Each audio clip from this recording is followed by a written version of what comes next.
Hello everyone! Welcome back to another edition of Indie Book Review. I'm Quinn Buckland, and today I am reviewing Banging the Monkey by Tod A. So, I'm actually quite familiar with Tod A and his work, but not his books. This is his first book ever. I have actually been a fan of his band Firewater for about 12 years now. And I'm going to be honest, since reading the Victorian Asylum for Wayward Girls from Emily Autumn, I've been a little wary about reading another book from an artist that I genuinely enjoy. And I definitely have some thoughts on this book. Let's get into them. So, first of all, so I don't look like I have this sticking out of my head. So, first of all, plot. This book doesn't really have really much of one. It's character driven, it's not plot driven, which is fascinating, mostly because you never really know where the story's going to go. But what's the story about? It's about this guy, Mark Kane, who's kind of really down on his luck like all the time. He's a serious alcoholic, he's a bit of a failed writer, never really knows where he wants to be or where he needs to be, especially when it comes to being in life, until he gets this job offer from this guy, Frank. He goes down to this island called Madhu, which I'm pretty sure is fictional. I haven't been able to find anything about it like at all, so I'm pretty sure it's fictional. Might be real. Not convinced it is. He goes down there and works for the guy who never really shows up, and just goes through his day-to-day life there and battles with his alcoholism. At one point he gets really, really sick, trying to get off the alcohol, trying to become a better person and be the sort of person that he himself enjoys, trying to fight his own demons. It's actually really interesting. And then a body shows up on the beach, and he gets arrested. And the book just kind of keeps going and going and just keeps piling on the garbage on this character, and it's actually really, really captivating, especially for being so character driven and having very little plot to it. So I'm gonna give it a 5 out of 5 just because it managed to keep my attention the whole way through, and I never once got bored, despite the exceptionally long rants that sometimes went into it. Characters. I don't think I have ever seen such a captivating group of characters that have absolutely zero forms of archetype to them. Like, none. They just kind of reminded me of people that I know in real life, but they're also at the same time nothing like them. It's hard to really explain. It really is. But these characters are their own people. They feel like real people. And I've read books where I have thought where these people, like, where they feel real. Actually, I can think of a few right off the top of my head that I won't get into here and now, but wow, these characters feel real. It's a straight up 5 out of 5 with character. Writing. Okay, so it's no secret that I am not a fan of long descriptions and heavy use of like background descriptions, because I find it just bogs down the story and it can really just pull me out of it. Not this. This actually does a really good job. He seems to really know when to show and when to tell, and I loved that. You know, along with the plot, sometimes the writing can really pull a person out of it, and not once. Like, I stayed glued to this book like the whole time. It was so well written. I'm actually kind of sad that it's from an indie press and not from one of the big publishers, because this book deserves any sort of real credit, like all the credit it can possibly get just on the writing alone. So, unsurprisingly, writing is a 5 out of 5. Imagination and research. This is where things get a little interesting.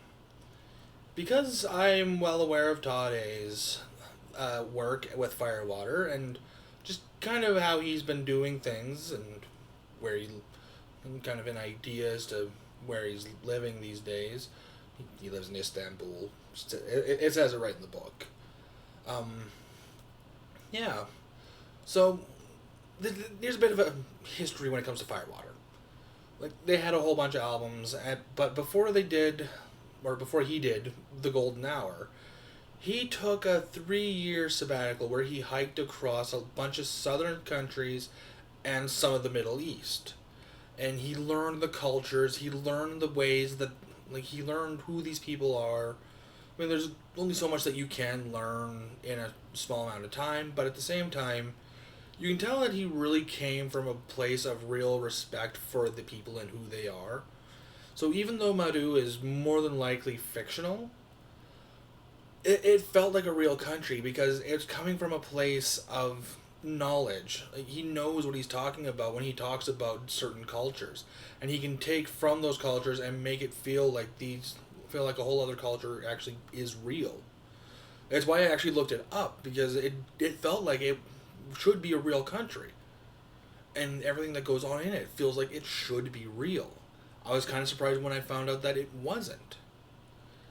So yeah, imagination research, because Madhu is fictional, but because it felt so real, gets that perfect double whammy of imagination and research into it.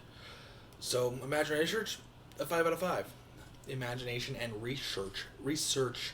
Wow, I can't speak right now. And now we get to the ending. And this is where I'm not sure how I feel about certain bits. So, and spoiler warning. If you want to read the book, read the book. There's not really much in the way of spoilers when it comes to this book because there's no real major twists. But here's kind of the brief basic rundown. So he gets out of prison and he's realized that there's no way that he can carry on in Madhu. Like, it's just not a good place for him. So he wants to leave, but he really can't because his passport is held up by the police. The place that he was staying at gets burned down, which ends up burning down the bar that he goes to. And then the volcano starts threatening to erupt. And him, his dog, and one of his friends leaves the island. And while there's way more to it than that, like way more to it than that, like I probably summarized the last 30 pages in a few sentences.